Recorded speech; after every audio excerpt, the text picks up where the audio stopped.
In today's Minecraft video, we are back in my modern Minecraft house that I built, and today I'm gonna show you guys how to turn this house that has no protection into a super safe house that no mobs and most players will not be able to get into. Last episode in the modern house, we decorated the entire interior of the house and made it super nice. Check it out. This is so cool. And on the first episode with this house, we built the entire house and made it look like this. A super modern creation in just about 10 minutes. But today, it's time to protect that masterpiece from creepers, zombies, skeletons, and at the end of the video, we're also going to put it to the test and see how well it works. So click that subscribe button, guys. We are almost at 10 million subscribers. Help Unspeakable get to 10 million. And also, you clicking that subscribe button will notify you when I upload videos in the future, so you'll never miss out on any of my future Minecraft videos.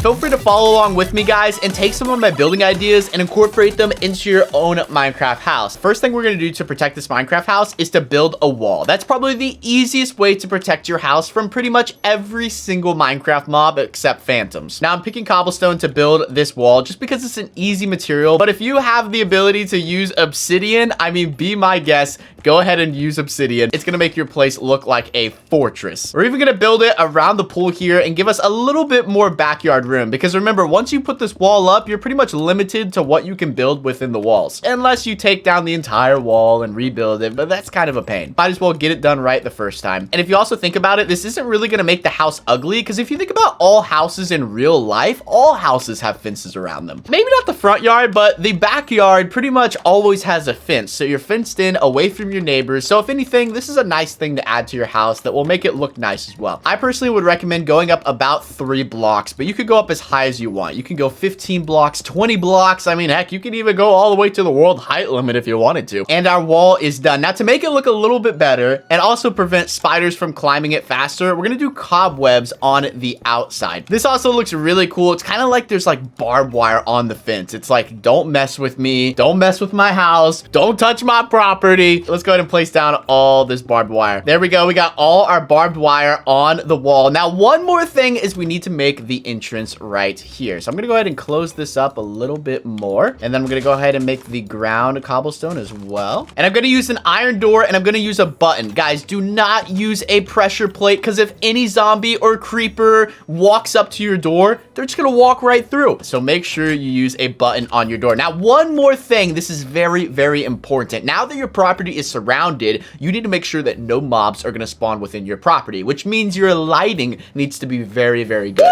Woo! I'm so sorry to interrupt the Minecraft video, but we just came out with this brand new Blaze tie-dye Unspeakable shirt. If you want one, head over to www.unspeakable.com. They're selling super fast. There's also a link to the website down in the description, but back to the video. Now, I'm going to keep my lighting kind of modern, so we're going to do this, and then I'm going to place trapdoors all around it so you can't see that redstone. So it kind of just looks like lanterns around the yard. Make sure you do this throughout the property so no creepers will spawn within your walls. That's a whole point of building the walls, guys, is to keep the creepers out. I'm even putting 2 lamps right next to the front door just to make it look really nice. That's so cool. Okay, so now that our property is very well lit up, there's one more thing that we need to do. Now, for the second layer of security, you want to have like a guard tower or some tall tower where you can see around the property and see what's going on. If your house is tall enough, you could use the roof of your house. My house is pretty tall, and I can pretty much see around all the walls and see what's going on at all times. But if your house isn't tall enough, I would recommend building a guard tower. Now, sometimes adding a guard tower to your backyard, like right over there, might make your house kind of look like a prison. So make it a tree house instead, so it looks a lot better. I'm going to go ahead and place down 4 jungle saplings. We're going to go ahead and grow them, and we have a massive jungle tree. Now take this jungle tree and turn it into an awesome tree house. So there you have your massive jungle tree. Go ahead and chop this thing up, make it a really cool tree house, and use it as a guard tower so your place doesn't look like a prison. Now, I'll be doing that in episode number 4. I'll be making an awesome tree house and show you guys how to make that. So stay tuned and click that subscribe button so you don't miss out on that video where I make a tree house. For our level 3 security, we are going to build a moat. Now, there's 2 ways. There's actually 4 different ways you could build a moat. One way is you could just dig a giant hole around your property. So basically, anything that walks up to it is just going to fall in the hole. The other way you could do it is you could place magma blocks down, which actually look pretty cool, and anything that walks on it is instantly going going to take damage. Or the other way to do it is just to place down lava. Lava is personally my favorite way. I think it looks really, really cool. So we're going to do that. We're going to place down some lava. Now I'm going to make my moat 3 blocks wide. Another important thing is to make sure that your moat is touching your walls, because if you have another layer of blocks right here, some players could just jump right across and then be right at your wall. So make sure that lava touches that wall.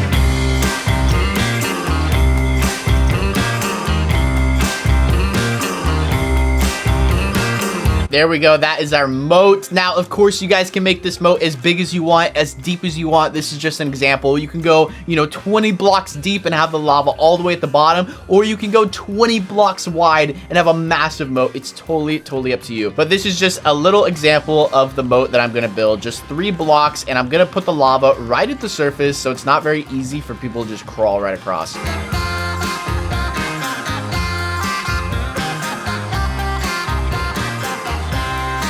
So our lava is around our Minecraft house, and our next layer of security is going to be another wall, but it's going to be a little bit different. This wall is going to be a spiky wall, a cactus wall. So we're going to go ahead and place sand around the entire property because we are going to make a big cactus wall. That means anything that tries to touch it will basically just want to go the opposite direction. You're also going to need a lot of cactuses to do this, so I would highly recommend having a cactus farm or finding a lot of deserts. And also, guys, keep in mind, you don't have to make a cactus wall. You can make another wall just like that. I would just recommend at least making 2 different walls to give you a lot more extra security.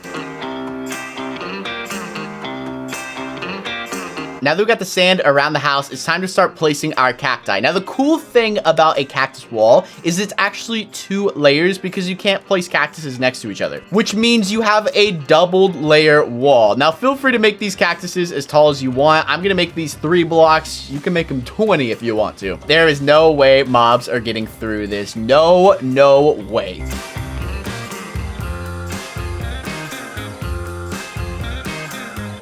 There we go. The cactus wall is finished. Okay, so we left a blank space right here between the lava moat and the cactus wall. Now, feel free to do whatever you want with this. You could take some cobwebs. Never mind. You cannot take cobwebs. Do not take my advice.